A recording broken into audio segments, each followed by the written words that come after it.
A wedding day is supposed to be the happiest moment in a woman's life. The white gown, the flowers, the blessings, it should symbolize love, commitment, and a promise for the future. But for me, the wedding dress I wore was never truly mine. I stood before the mirror, radiant and graceful, yet the man beside me never once looked at me with the eyes of a groom. His gaze lingered on emptiness, chasing the ghost of someone else, the unattainable first love that he had sworn he could never forget. As I walked down the aisle, applause filled the hall, smiles surrounded us, but I could hear it clearly. The name he whispered was not mine. In that moment, the truth pierced deeper than any blade. This entire wedding, this gown, this ceremony had all been staged for the sake of appearances. In his heart, the bride had always been someone else. I realized then I was never chosen, never cherished. I was nothing more than a substitute, a shadow cast beneath the blinding light of the unattainable first love. Every story has a beginning, and mine began not in joy, but in silence, the heavy, suffocating silence of being unseen.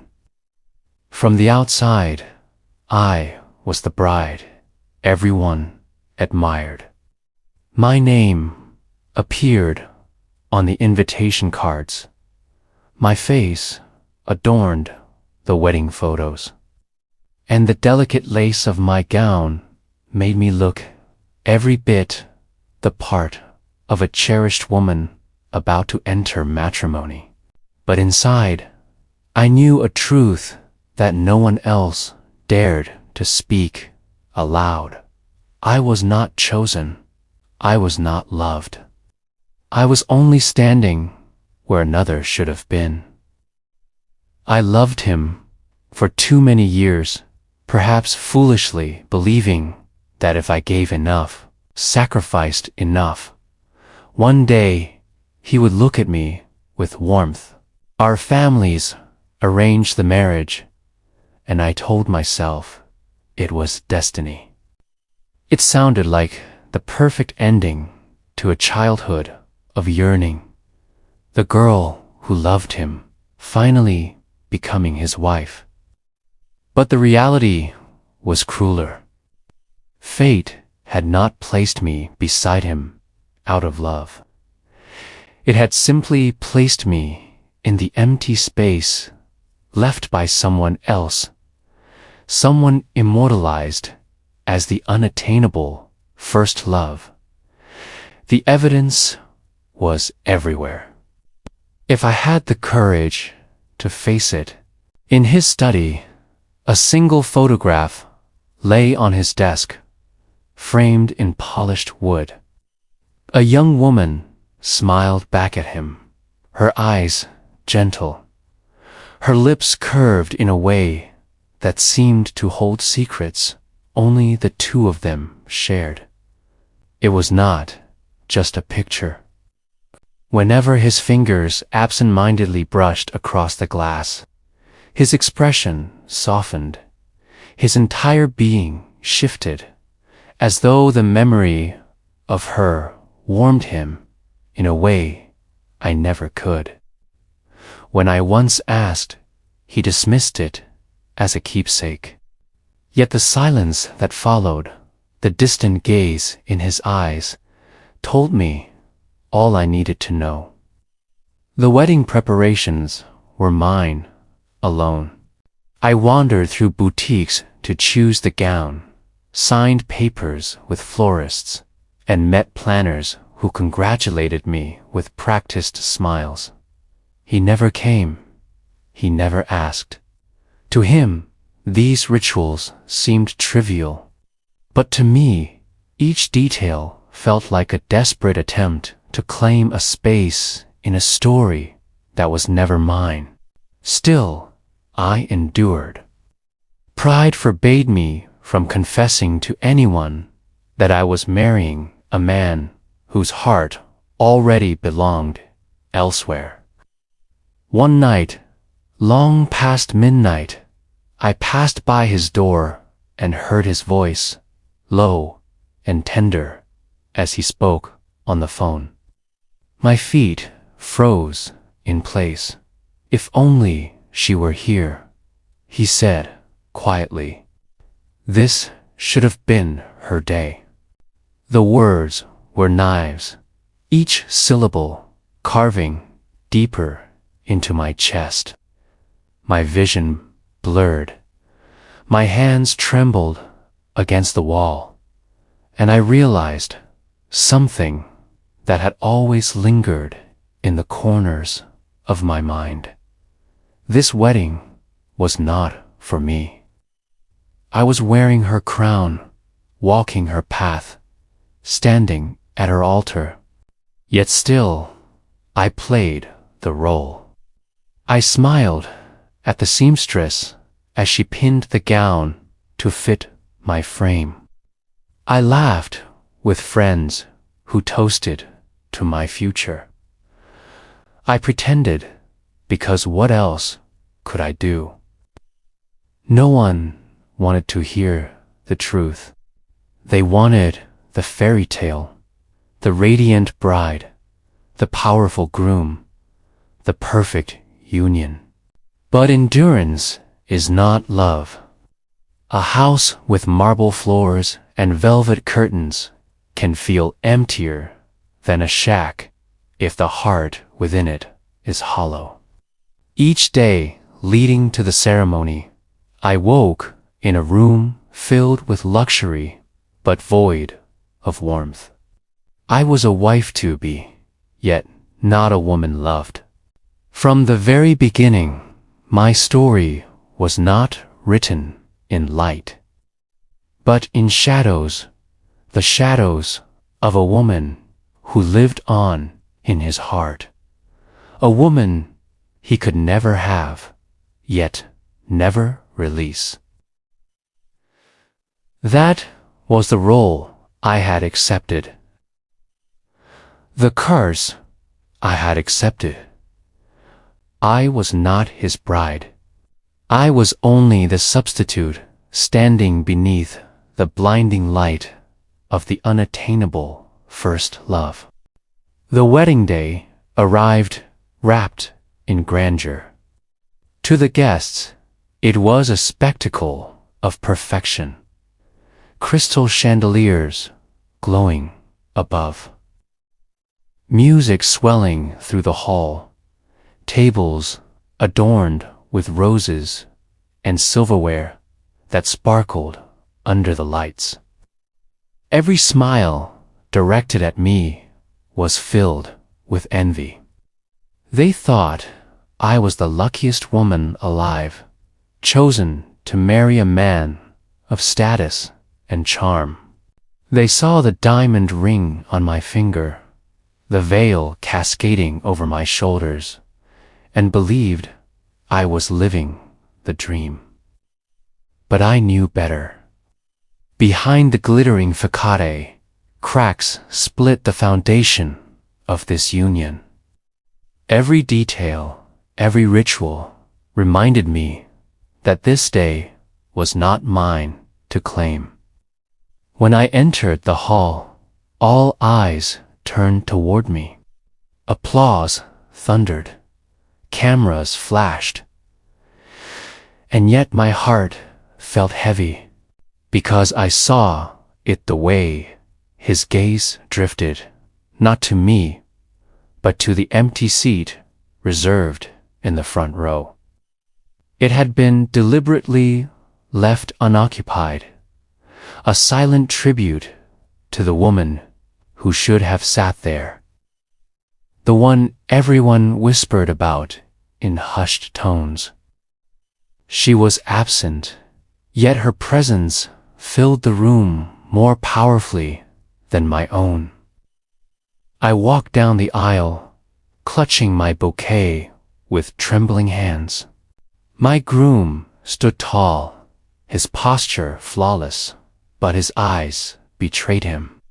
They were searching, yearning for a face that would never appear. And when he reached for my hand, it was not mine he seemed to see. It was hers. The whispers spread like wildfire among the guests. Did you know? He once promised to marry her. She was his first love, his only love. Their words slithered into my ears, poisoning every step I took. My smile faltered, but I forced it back, terrified of showing weakness. This was supposed to be my moment. Yet, even as the priest spoke of vows and eternity, all I could hear was the beating of my heart loud, frantic, broken. Then came the exchange of rings. My fingers were cold as ice, my breath shallow. He slid the band onto my hand, and in that instant I heard it. Clear as day, unmistakable. He whispered a name, a name that was not mine. The room stiffened, a ripple of shock pulsing through the audience. Some gasped, some exchanged glances, but no one spoke aloud what we all knew. He had called for her, not me, never me. I stood frozen, a bride cloaked in humiliation, my tears burning but refusing to fall. Pride was my final shield. I smiled faintly, though my insides screamed. The ceremony continued, applause returned, and the hall pretended nothing had happened. But the scar was carved deep into my heart, irreparable. That night, when we should have celebrated as husband and wife, I was left alone. Still dressed in my gown, veil discarded on the floor. I waited in the bridal suite. Hours passed. Midnight came and went. The silence grew unbearable until my phone buzzed with a message from a mutual friend. He asked the hospital. She fainted again. He rushed to her side. My body went numb.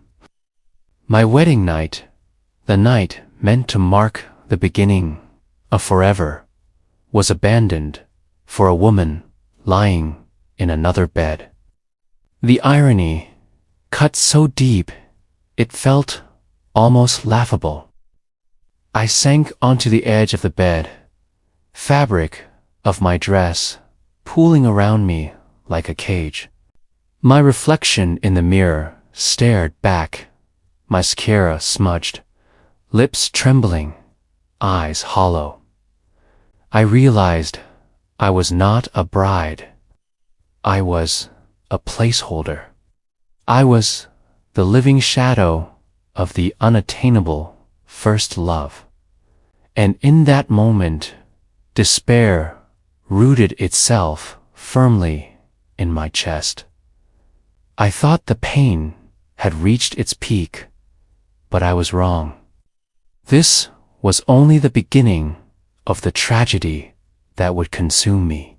I once believed that love meant endurance, that if I simply stayed long enough, gave enough, sacrificed enough, he would eventually turn toward me.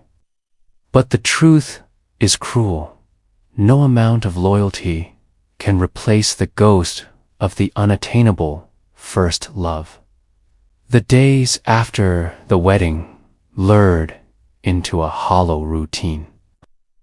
He was rarely home, always finding excuse, late meetings, urgent calls, sudden errands. But I knew where he went. The scent of hospital antiseptic clung to his clothes when he returned in the early hours, his eyes heavy yet tender, the kind of tenderness he never spared from me. I asked nothing, said nothing, because silence had become my armor. I had spent the entire day preparing dinner, his favorite dishes, or so I thought. I wanted to believe I could still reach him, even in small ways. But when the clock struck 10, I realized he would not come. Hours later, a driver delivered him home, half asleep, carrying a bouquet of lilies. He stumbled past me without a word, his lips murmuring her name. The flowers were not for me. They never were. I followed him into his study, anger trembling through my veins. There it was, again the photograph. That same smiling face, preserved behind glass, untouched by time. And now, beside it, he placed the lilies with reverence, as though honoring a goddess. "Do you ever see me?" I whispered. My voice cracked, barely audible.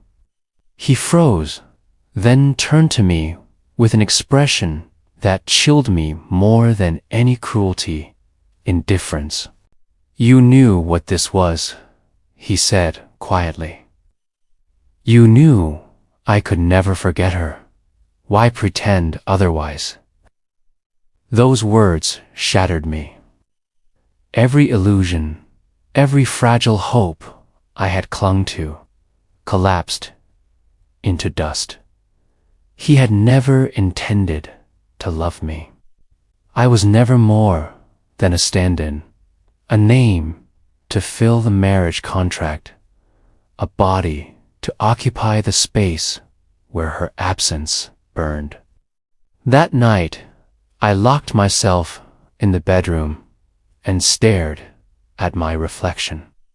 The wedding gown hung in the corner, crumpled and lifeless, its once bright fabric dulled by shadows. I realized it was not just a dress, it was a symbol of humiliation. Proof that I had walked into a life never meant for me. Tears streamed down my face, hot and relentless. For the first time, I did not try to hide them. I let the grief consume me, because grief was honest. Unlike my forced smiles, unlike the hollow vows. And in the midst of that pain, something fierce stirred inside me. A woman with dreams, with strength, with a voice. Somewhere along the way, I had buried her beneath layers of compromise and desperation. But she was still there, waiting to rise. By dawn, my decision was clear. I would no longer live in the shadows of another woman's ghost. I would no longer wear the chains of being a substitute. This house, this marriage, this gown, could all rot into dust.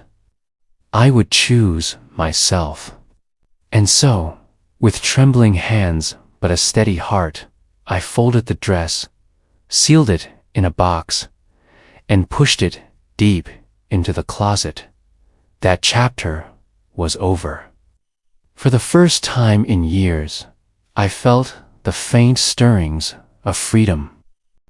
The day I chose myself was the day the story shifted. No longer was I the silent bride caged by humiliation. I was a woman ready to walk away, ready to reclaim the life I had surrendered. I filed for divorce, quietly, without ceremony, without confrontation.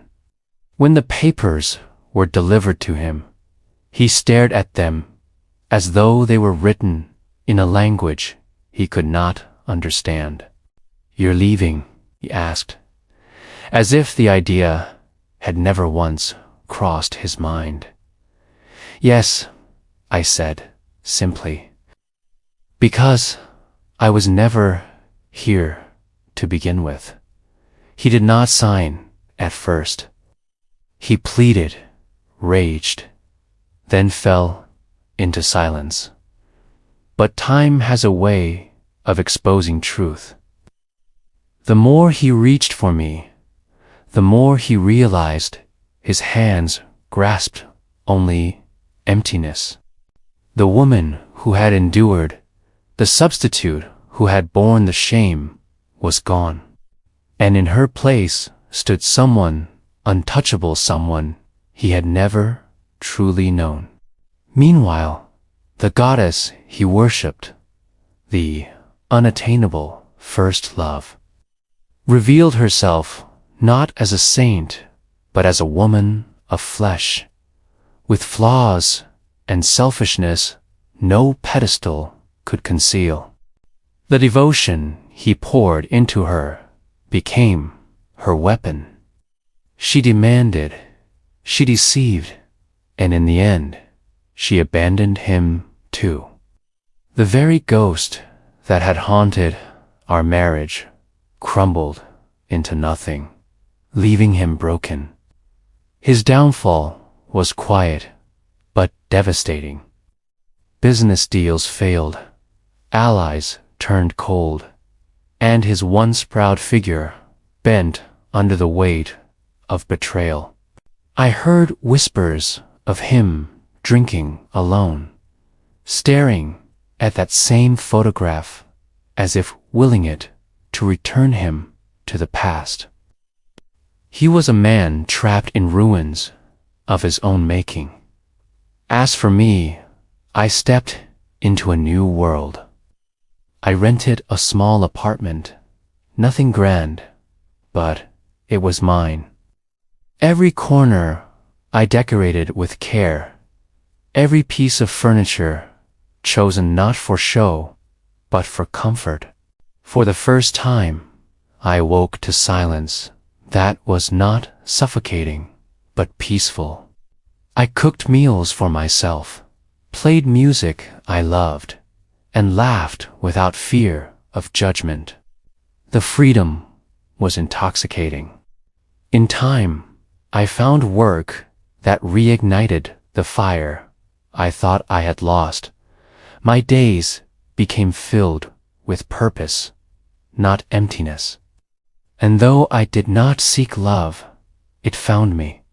A man with kind eyes and steady hands entered my life, not with promises of forever, but with actions that spoke louder than words.